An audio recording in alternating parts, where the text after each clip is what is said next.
Yo, it's your man Hanley from On the Line With. We're on episode 118 of Card Chats. We're going live with two officials from Chicago tonight. He's worked with amazing artists. I mean, I'll have him let you know some of his credits, but I mean, just absolutely crazy. The songs I've heard are amazing.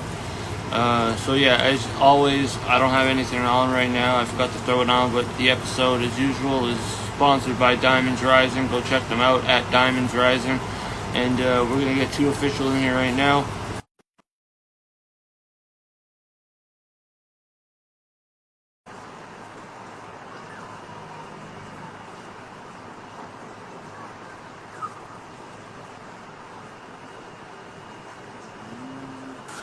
Yo. Okay. What's going on, bro? What's up, bro? My bad about the little delay, but welcome to the show. Thanks for coming on, man. I appreciate you taking the time to come on. You know, it's all good, man. I figured since it's called Card Chat, I might as well pull up in the car today. Yeah, hey, mine's in the shop, so I've been switching my location lately, but the idea of Card Chats isn't so much that it's like it takes place in the car. It's more like the energy of a conversation in a car while you're riding around with someone. You know, it bounces from subject to subject. Yes, sir. So that's what it's about. And since you're lighting up, I'm going to light up with you. Give me 1 second. And while I do that, why don't you give everybody who's watching and who's going to watch later an introduction about who you are, what you do, because I know Two Official has some mad joints with people, bro. I was looking at the credit list yesterday. It's crazy, man. Appreciate it. What up, world? You know who it is, your boy Two Official, super producer out of Chicago. Then work with many great artists, you know what I'm saying? Salute my family, my drum work family. Man, salute everybody, you know, super producer out of Chicago. And how long have you been producing for? 2019. Since 2019? Uh-huh. That's not a long time. That's a very, very short amount of time to be having credits like you do, bro. Not a lot of people can reach that pinnacle of success right away. I mean, before I was a producer, I was a rapper, so it was just me. Oh, fair enough. Okay. And did you go by Two Official when you were a rapper as well? Young Official. Young Official? And what made you transition from rapping to producing? Just pretty much after a couple label situations, I just really felt like I'm not the type of person that want to be told what to do. I want to tell people what to do.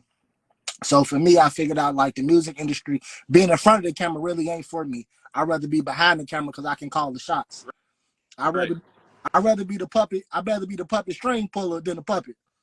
I feel you on that, man. I think a lot of people are too used to being puppets, and it's hard to get around to the other side, being the puppeteer. Mm-hmm. So someone just threw in a question right away, actually, from Spectrum 47. He wants to know, what's your favorite collab so far? I don't know. I'm assuming he means production-wise. Man, I done produced for so many people, but like my top 5, I want to say is the Capadonna collab, the Havoc collab, Special, and the Jadakiss, and the Styles P. Yeah, that Styles P one's nice. You just recently did that Havoc one, right? Mm-hmm. And how long ago did that drop? It dropped today. Oh, it just dropped today? Yep. Oh, shit, I posted that at the perfect time. Yep. All right. And how'd you link up with Havoc? Because I know he's pretty... He keeps it low-key. He doesn't seem to like... well, he works for people, but he keeps to himself, it seems a lot. Man, shout out my brother Big Twin. I had did a record with Big Twin and G4 Jag, and that's what got Havoc on my radar. And ever since then, we've been DMing. And I just told him like, "Yo, bro, you know, I feel like I got a hit for you. Let me send you something." And it was instant. Did he agree right off the bat? Man, he was like, he been following me, so he been seeing my name floating around. So he was like, "Yo, send it through." I sent it through. He sent that fire. I'm like, oh, we got us one. Shout out my brother Great Guy too. You know, him and my brother Great Guy got a project on the way too. Hey, since you mentioned your top 5, what about the connection with Styles P and Jada? Man, that was just more like that was a connection that I built when I was doing music. So That was just me, them coming to the city, tapping in with me. So when I needed some, Styles was like, I always got you. So I hit him like, yo, I'm finishing up my album. I need a verse. I'm like, man, I just need 12 bars, bro. He came through and delivered. And you feel like those relationships you built with these artists are gonna prolong this beat journey that you're I on? mean, yeah, I feel like it will because a lot of these artists that I've worked with also, you know what I'm saying, I might have met when I was an artist myself, but once they see me taking the production serious, that's what made them like, okay, you know what, I'm gonna give you a verse. Once they started seeing me curate these projects and artists that I'm putting on these projects and how they sounded, that's what started to open up more doors. Because a lot of people don't see what you see when they think you're their competition. That's a fact.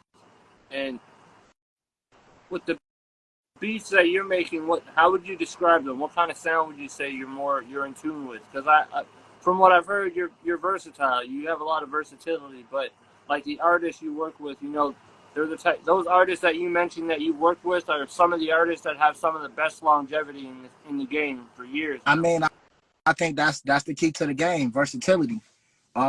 Being great in this and having and being great in the music, you got to have versatility and you got to know how to reinvent yourself. So you know what I'm saying, my versatility really what carries me because I can make hip hop, I can make EDM, I can make pop, I can make all of that. So it's just about me connecting with that artist to bring out that in me. The artists that you produce for now, that those are obviously some heavy credits that you've done.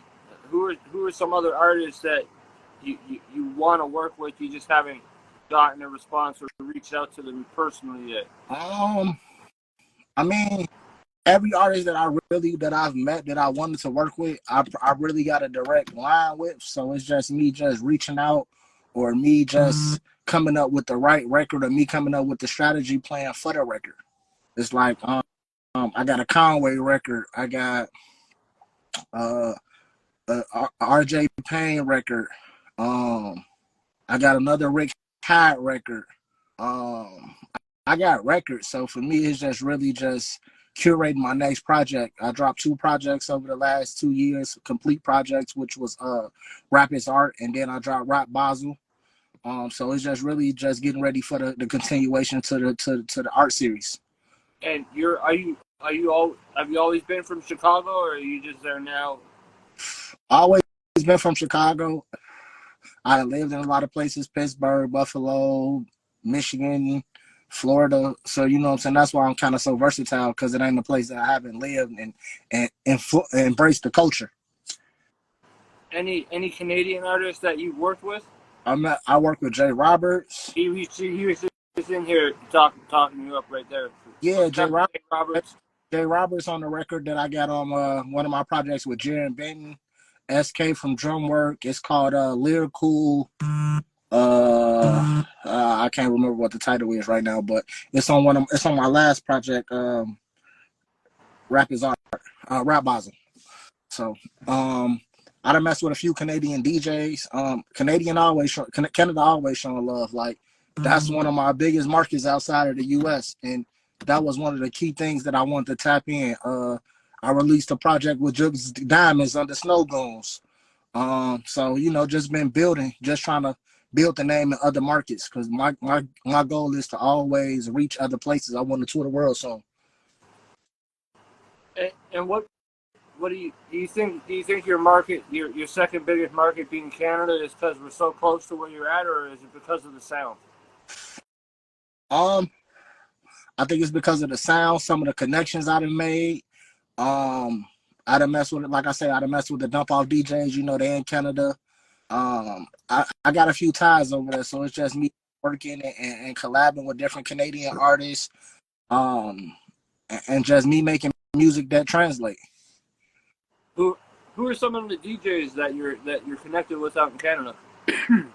Man, uh, man, it's a lot. I don't even want to start mentioning names because I don't want to miss nobody. They get on my butt. I feel you. I feel you. Someone asked, "What about James Krills? Have you ever heard of James Krills? He was a rapper in Canada for a long time. I'm not sure if he's as consistent as he was. I'm supposed to have an interview with him soon. I just reconnected with him the other day, but No, I'm not familiar with him. Tap me in with him. Let's work. I'm definitely gonna tap you two in. Actually, I'm gonna send him the live right now to see if he's on. Give me 1 second. Yeah, I'm always interested in working and collabing with artists, man. That's what made me, and that's what's gonna continue. I can literally make 1,000 beats, but if I don't have an artist to work with, they just sit. That's why I drop so many beat tapes in between projects as well. And being a rapper prior to making the beats, do you ever spit on your own beats, or are you just completely off the rap scene now, like the rapping scene? I mean, I really don't have an urge to rap. Like if I want to say something, I'll go in there and get my Khaled on. You know what I'm saying? Because I feel like that's what the producer game is missing. Like Big Ghost is great, but Big Ghost don't come on these records and talk shit. That's what makes Don Cannon because he produced these records and he's able to go in here and deliver you a monumental historical intro as well, or outro, or interlude. You know what I'm saying? So I'm taking it coming forward, just doing all my intros for every project that I produce. I'm finna start talking on the intros, just stepping it up, taking it to a new level. The Don Cannon mixtape days, man, those were amazing. Great for the culture. Hell yeah, definitely something that's a solidified staple in the culture of hip hop. With those Don Cannon days, the drama days, all those mixtape, that mixtape era in itself was like a whole distinctive part of hip hop in the culture. So when you were rapping, how long were you rapping for then? Because this is news to me. I thought you were strictly a producer when I was looking at what I was looking at. I started rapping young. I started rapping at 12, so I rapped from 12 all the way to about 24. Right around the time Chief Keef came out, that's when I kind of like really stopped. I really slowed down. My last major song that I dropped as an artist was produced by DJ Mustard called Turn. Okay. That was around the time Mustard was coming on the scene, being the super producer that he is. So you know, as an artist, I had a chance to work with a lot of great artists, from Soulja Boy to Yo Gotti, Future. So you were really in it. Yeah, I was signed with Island Def Jam, so I actually had the system, so I was able to get some good features and make a nice momentum and push. The homie that was mentioned earlier in the chat, Jace Krills, is actually in the chat now, so I am gonna link you two up so you can maybe possibly get a joint together on one of your beats. Yes, follow me right now. Send me a DM, bro. Let's tap in. Let's work. Yo, Krills, hit up to Offishall, bro. He's definitely producing fire. He just dropped a track with Havoc from Mobb Deep today. He's worked with Jada, Styles. So yeah, I just wanted you to jump in so you guys could tap in and get a quick introduction, so it's not just random people hitting you up, you know. So, but yeah, what's your next drop looking like? Who do you have planned for the next drop? Are you able to talk about that a little bit, or? My next drop will probably be my 2 Offishall project. I redid the RZA Bobby digital cover, so that'll be my project, the 2 Offishall, all digital joint. It's gonna feature some dope stuff. This project is a little different. I teamed up with a DJ named DJ Invasion, and we taking a lot of my exclusive verses and he reworking them over new beats that I made. So it's just giving them a blast of the past with a bit of the new for all the people that just really catching up to me. And for producers, maybe in Chicago first, like if you have, what kind of advice would you have for? Because every city's different, I find. Like when it comes to producing or making music, whatever it is, like every city's different in the way that people give advice or the way people take advice. What advice would you give to upcoming producers in Chicago? Never stop learning, because the game change every day. Like I'm a student. I'm up 5 or 6 hours after I put the kids to bed, just studying the game, learning a new way. Because when I became in the industry, the label did a lot of things for you. It was artist development. There's no artist development now. So a lot of things that was done for me, I didn't have to learn because it was done for me. So like when I became independent, I learned about the 16 different mechanical royalties from streaming. I learned about different things. So I just tell people always be a student of the game. Don't just consume yourself in the studio. Also consume yourself with knowledge on the music business, because once again, this is the music business. Yeah, and that's a fact. The first thing it is before anything else is a business. Sir. What's one of the main things that you've come to learn after having to learn it yourself? Like you said, you're a student. So what's one of the major things that you learned that you didn't know before Publish. learning yourself? I didn't understand my publishing before, because when you sign to a label, that's the first thing that they want from you is your publishing. So when I became independent, I understood like, oh, I can drop a lot of these records that I put out under the label now and re-record them and re-drop them and get. So you know what I'm saying, that was one of the main things I learned was publishing. And you feel like I, you, I feel like that a lot of people don't realize the majority of what you're working with is publishing, especially if you're trying to get signed to a label. You have to keep that in mind. So, Because most people only like, as an artist, all they look at is streaming money. They just looking at what comes from the distributor. They're not understanding that it's more than that. and what are a few other things other than just a distributor? Like every quarter, I'm getting a BMI check from. That's where like your streaming money is only a percentage of your royalties.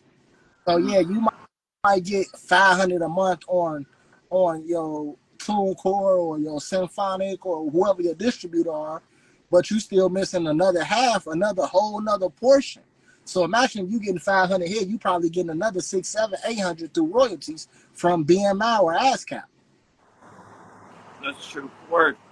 It's good for people to know, man. Definitely good for people to know. It's good that you're bringing knowledge onto the interview for them, man, because a Man, lot of people like to come on and the first thing they want to do is boast, or like obviously the show is made for like to showcase and promote or whatever, like that's the whole point of this, and like I said, topics and energy and just having a but conversation. But I feel like at the end of the day, the work speaks for itself. So knowledge is what I'm here to provide, because I don't want producers to go through what I went through as an artist, or even as I went through in 2019, getting a major placement with Money Man and not understanding publishing.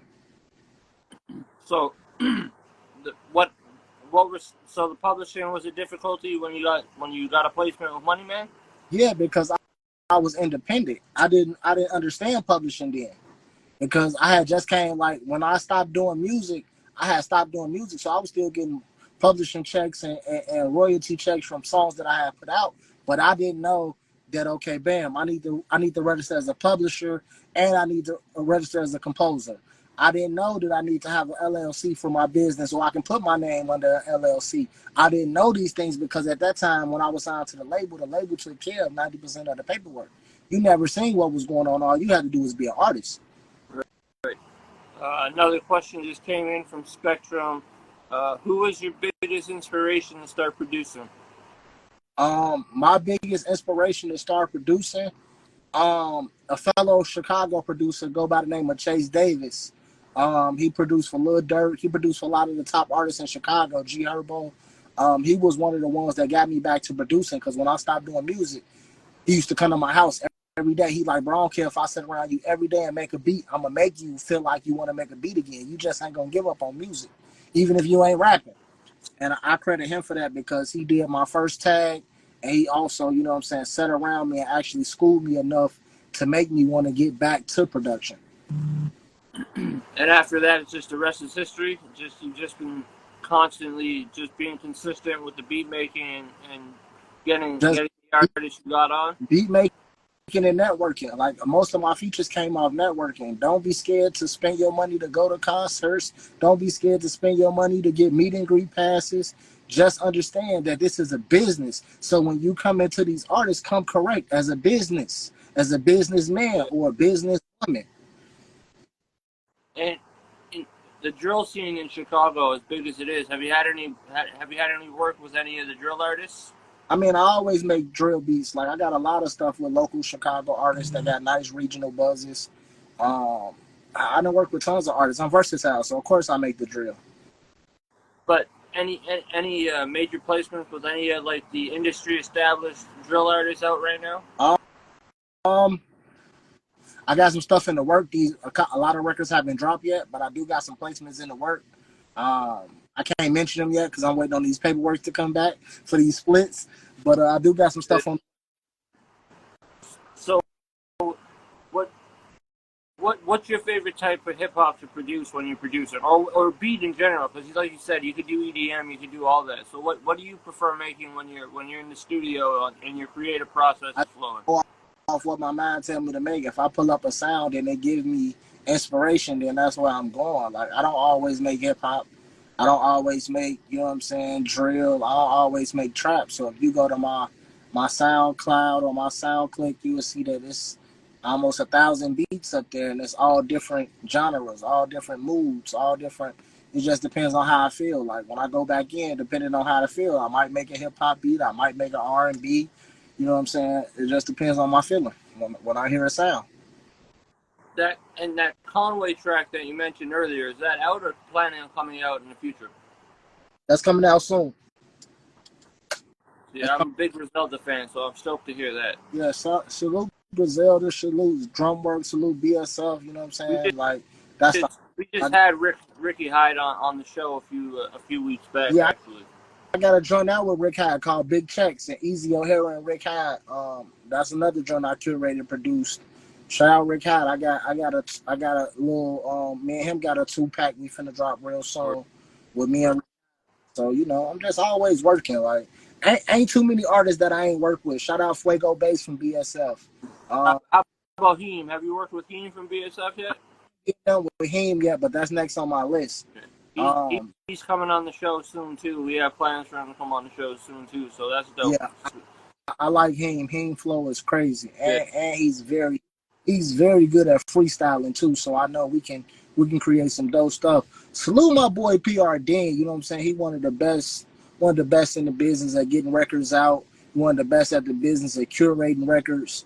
You know what I'm saying? He helped me a lot with pushing a lot of these records out. He helped me push the Cameron record. PR Dean is definitely one of the good people that I'm happy to have in my corner when I need some extra push on these records and I'm trying to get some big things popping. I always reach out to PR Dean. Well, shut up, PR Dean, man. Much love. If you want, hit me up with a follow. I'll hit you back. I'd like to hear the stories you have if you want to come on the show. But you said Cameron record? Yeah, I got a Cameron record out called Coke Drink. And then we got the remix out with Seymour Bucks. You know what I'm saying? That joint, both of them joints fire, the original and the remix. Like my production game is crazy, bro. Like I tell people in Chicago all day, I don't think it's a underground Chicago producer that got more placements or that impacted hip hop the way I have. Yeah, I feel like from the catalog and from the credits that I saw when I was going through doing a dive the other night and a little bit today, you definitely, you're obviously got a sound that people respect and appreciate and can see that you put in the work and the effort and that you have passion for it. Because, like I said, the artists that you're working with have some of the longevity that people wish they could have in this game. Like like like you said before, like Cameron even, man. Cameron's longevity in it, even though he doesn't do it as frequent or as often as he used to. Yeah.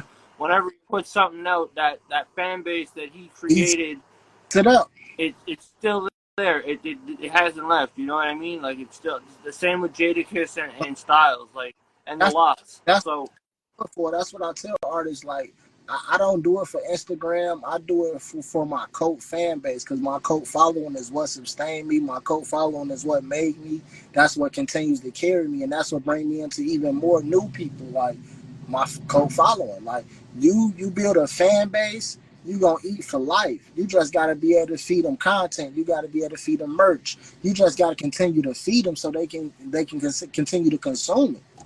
Yeah, I think it was G Herbo who said that in an interview recently. Like, if you have a fan base, it might have been someone else. It might not have been G Herbo. Don't quote me, but he said something along the lines of what you said. If you have a fan base that you built You don't need to be signed to a record deal. You don't got to worry about streams. If you have that cult fan base and you put out a project and they buy it, they're directly supporting you. You can live off a bag, like off that. You know what I mean? Exactly. Yeah, I definitely and like yeah, that's crazy, man. The list of credits that you have, like when like I had seen what you initially posted about and stuff, so I saw that, so I was like, okay, that's interesting. So, but when I did the more deeper dive, I was like, holy shit, I've been missing out. Yeah, yeah, yeah, man. Definitely dig into the catalog. You'll see that I done work Oh, with I, some of the best in hip hop. oh, you already know that I'm going to be digging through the catalog and I'm going to be pushing shit as much as I can whenever you need to push with whatever on this side. I'm out here, so whenever, just holler at me. But uh, Appreciate so like I know you have the credits. I know you worked with a lot of people, so this question you. kind of, Oh, I'm with some Canada artists. I work with Maloney. I oh did stuff that, with Lotus James, Solo 416. It's a couple more. I just can't those think. are all Oh, people I'm familiar with and I speak to. So Record, me and Chief Record got a video out right now. Um, a couple more, man. Like, the legend from Canada, Thrust OG. oh, Thrust OG, yeah, definitely, that's a legend, bro. That's definitely a legend, man. Yeah, And um, I'm definitely gonna send some people your way because I think there's some artists that can go on that fit on your beats that I think you would appreciate as much as they appreciate your beats. You know what I mean? So if I can make those connects happen, then I'd like to be like at least somewhat helpful for both of y'all. You know what I mean? let's do it, bro. Definitely. And um, who I, this question is kind of like you already have mad credits in the music scene, but who's some artists that you really want to work with, dead or Um, live?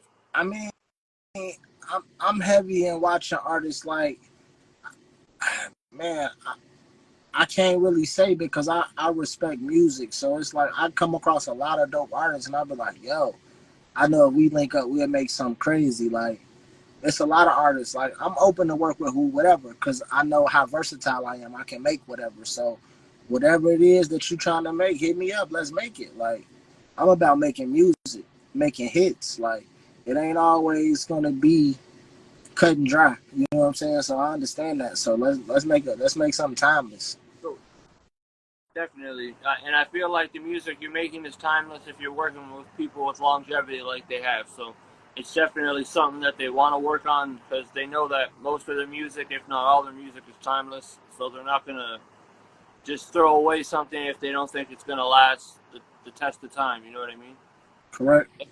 And when you were rapping in your fan base, then do you feel like you've gained more of a fan base as a producer?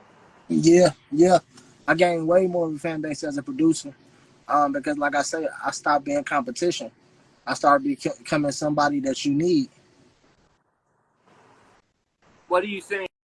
What do you so that's the major difference you think from is what made your fan base bigger? And then just the consistency because like as a producer, like I still use the same work ethic as a rapper, as a producer. I just don't have to go in there and record the music. I can make 20 beats in a day. So for me, it's like, all right, go lock in, make beats, send out for placements, send out for sync. All right, while we waiting on that, let's upload these to live mixtapes. Let's get some money. What's the creative process like for you in the studio though? Do you just play samples or what, or are you Um, just playing around on the boards? um, it just depends. Like sometimes I might go in and I might go to my sample folder and just see what I got. Start chopping from there, or you know what I'm saying. I might just start playing on the keyboard, pull up a sound, and just start playing around with it. It just depends on how I feel. Like I never know what I'm gonna make before I make it. Is it just because I've never had the issue of having to do it as a producer or as a hip hop artist? Uh, when clearing samples, like, is it harder for the producer to do it, or is it harder for a rapper to do it? Do you think? It's harder for a rapper because as a producer, sometimes we don't even have to clear samples. because like if the record get big, back, right? huh? There's a certain time limit, right, that you can go back to. Yeah. And then for sometimes for producers, we don't even have to clear samples because if the artist is big enough for the record, they're gonna make sure the clearance and all that stuff is taken care of anyway. True. So, and is the process different for a rapper to clear it than it is for a producer if a producer has to clear it? I mean, yeah, because if the artist got to get it cleared, the label gonna make sure they get it cleared because it's a record that they want to run with. See, I'd rather go that way instead of getting a sample cleared that I might not sell a beat for 10 years for. Fair enough. All right, that's good to know. I think that's good to know for people in both worlds. You know, whether they're a rapper or a producer, it's good to know that it's a little more difficult for one part of it than the other. Um, have have you been to Canada yourself? Have you crossed the border to Canada at all? Not yet, but I'm coming very soon, man. I'm trying to put together a few Canada dates where I come out, do some beat shows, do some interviews, do some promotion, do some line up some stuff. So I'll definitely be reaching out to you soon to help me get that lined up. I can get you something lined up definitely in a couple cities around me, man, for sure. Bet 'em up. And do you do a lot of beat shows in Chicago? Yeah, I got one coming up in 2 weeks. Like that's something that I've been adding to my repertoire because I feel like when I do my tour, that's something that I want to be able to do. And how do the beat shows work for you? Like, are you just there showcasing beats? Are you having battles? Are you? I done a few beat battles. I'm there showcasing beats. I'm just working out different sets. Just going off different energies in the room. Just learning how to fill out different energies because it's just like DJing. So I'm just going to get a feel for it, so I know I'm ready for any situation. Some crowds are tougher than other crowds, so you got to be prepared for that.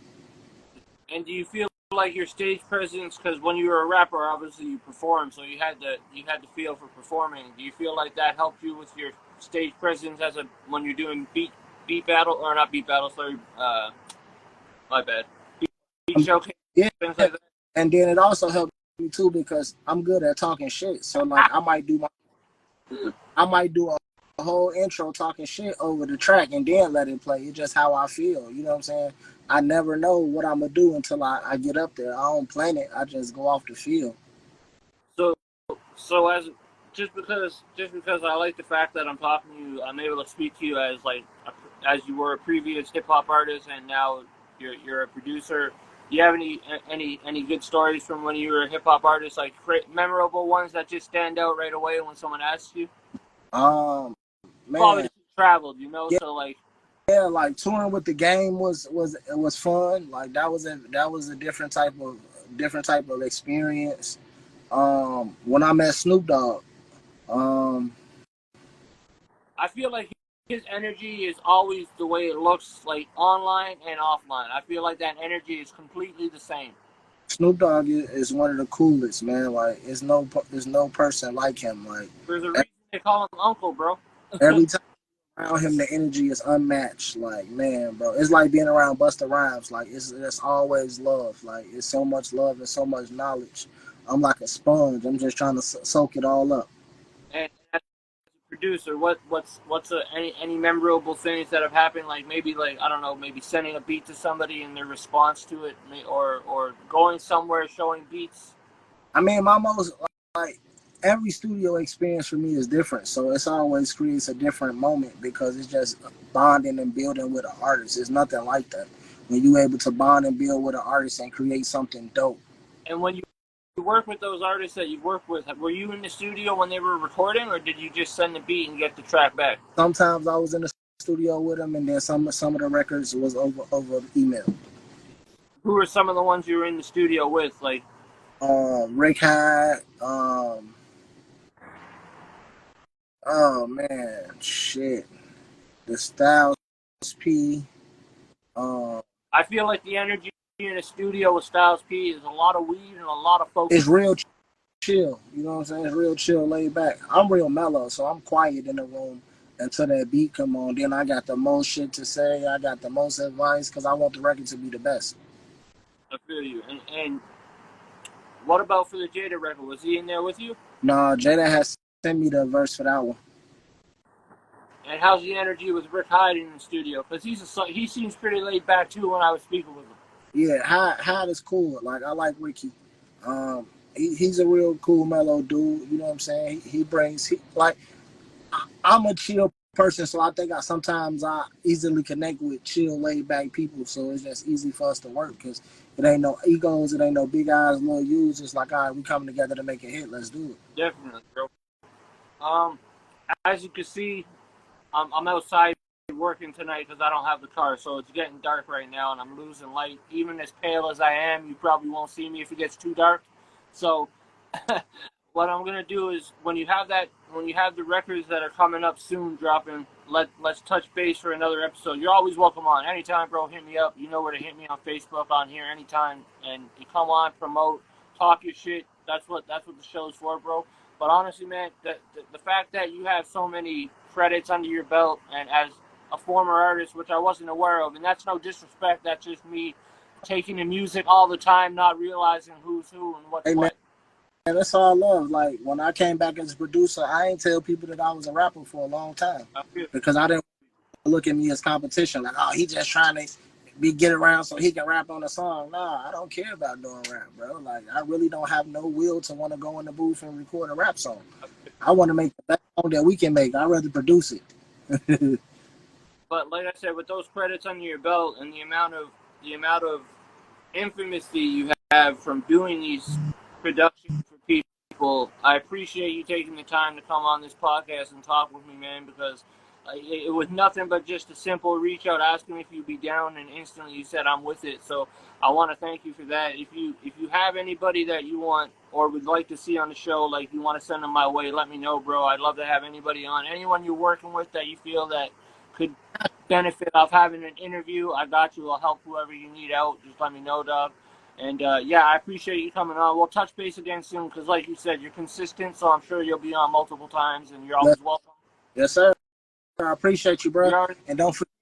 And again, man, this is episode 118, 2 Official. I'm your man, Hanley from On the Line With. And again, my dude, have a great night. Be safe. Much love to Chicago, bro. And hit me back when you have time, and let's touch base on some more things. And I'll send some artists your way to connect with.